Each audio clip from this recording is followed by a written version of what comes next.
Bien, alors je vous retrouve aujourd'hui pour une recette de beignets qu'on appelle au Tchad fangasso, au Bénin doko, j'essaie de bien prononcer, au Congo mikate. Désolée les Congolais si je peux bien prononcer. Donc c'est une recette super facile. On aura besoin de 500 g de farine, 100 g de sucre.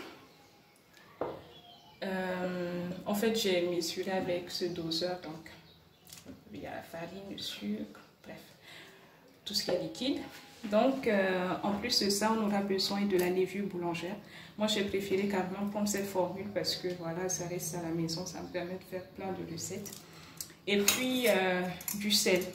J'ai pris une petite cuillerée de sel. Ensuite, du natron. Je ne sais pas s'il y a ça chez vous, mais en tout cas, au Tchad, on utilise cela. En fait, ça aide pour que la pâte se lève, en fait. Et puis, de l'eau. Alors, il faut de l'eau tiède. Donc, j'ai mesuré à peu près 350 ml d'eau. Donc, voilà un peu. Donc, je vais commencer. Il me faut une grande cuillère. Donc, je vais mesurer 2 cuillères de levure boulangère dans l'eau tiède.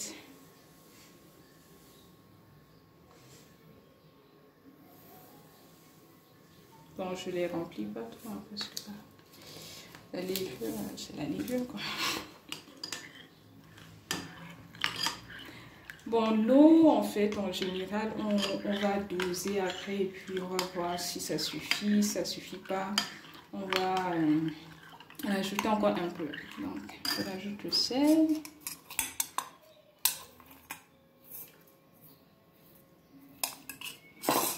Ensuite, le natron, je vais prendre un petit bout. Faut vraiment pas en mettre beaucoup, sinon ça sort dans les beignets et puis c'est pas bon. Donc voilà, j'en ai mis un tout petit peu. Donc je vais mélanger jusqu'à ce que ça soit bien homogène.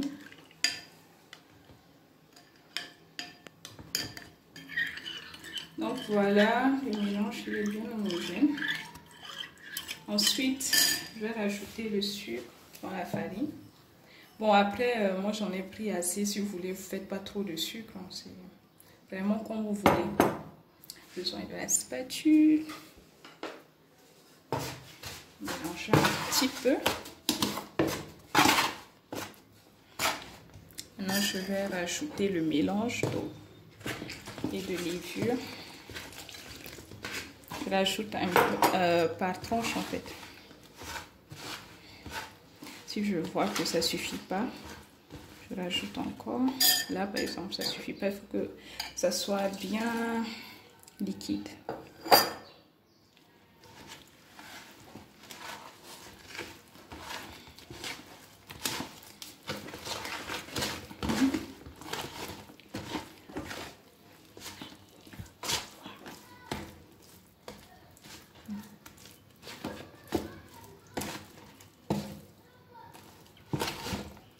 Il faut vérifier si les morceaux de natron ne sont pas dans la pâte.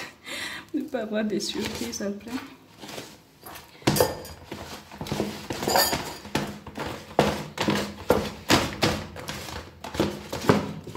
Bon, là, la pâte elle est un peu lourde, donc je vais rajouter un petit peu d'eau. Donc je rajoute un petit peu d'eau, juste pour le rendre un peu plus liquide encore. Donc vraiment c'est une pâte à beignets quoi, genre bien liquide.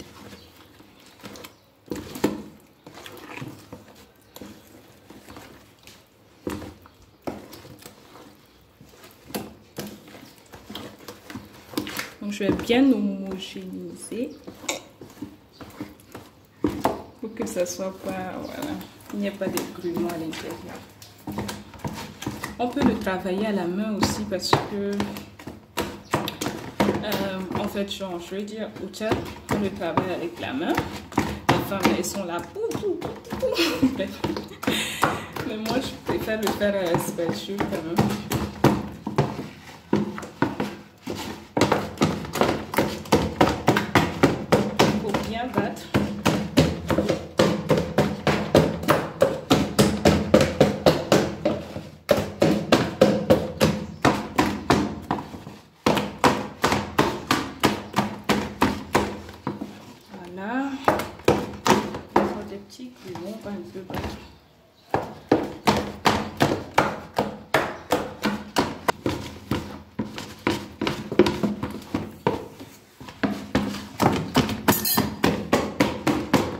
j'ai choisi de faire dans un grand récipient parce que la pâte va lever. Donc, si elle n'est pas dans un grand récipient, ça risque de s'éparpiller un peu partout, quoi. Donc, c'est mieux de choisir un grand récipient, même si c'est une petite pâte qu'on veut faire. On s'en est sûr de ne pas avoir à gérer les dégâts après. Voilà, la pâte elle est là, toute belle. On va la laisser reposer pendant 1 heure de temps et après on va la mettre dans l'huile. Voilà la pâte de beignet, donc 1 heure de temps plus tard, je dirais même un peu plus, c'est un peu débordé, donc voilà. Je vais la mettre dans l'huile chaude, donc l'huile elle est vraiment bien chaude, donc je vais faire la mettre dans l'huile avec le doigt, donc je vais aller avec le doigt. On peut faire avec la cuillère, mais moi je préfère. Voilà, vous voyez l'huile est bien chaude, donc ça gonfle bien. Donc le secret, vraiment, il faut avoir une huile bien chaude. Donc, quand la pâte commence à gonfler, on met un peu la main dans les doigts dans l'eau et puis on recommence. Je vais essayer d'aller un peu plus vite parce que l'huile est vraiment chaude. Donc voilà, j'ai les ai mises dans l'huile, des petits morceaux comme ça. Donc voyez comment elles sont belles. Je les aime déjà. J'imagine tout ce que je pourrais faire avec elles. Enfin, on dit eux, non, les beignets. Enfin bref. Vous allez comprendre que moi et le français, des fois, c'est pas trop ça. Voilà. Je vais vous les montrer tout à l'heure quand ils seront totalement finis. Donc voilà, ils sont prêts. Regardez-les, ils sont magnifiques. Et en fait, on peut les manger avec de la bouillie.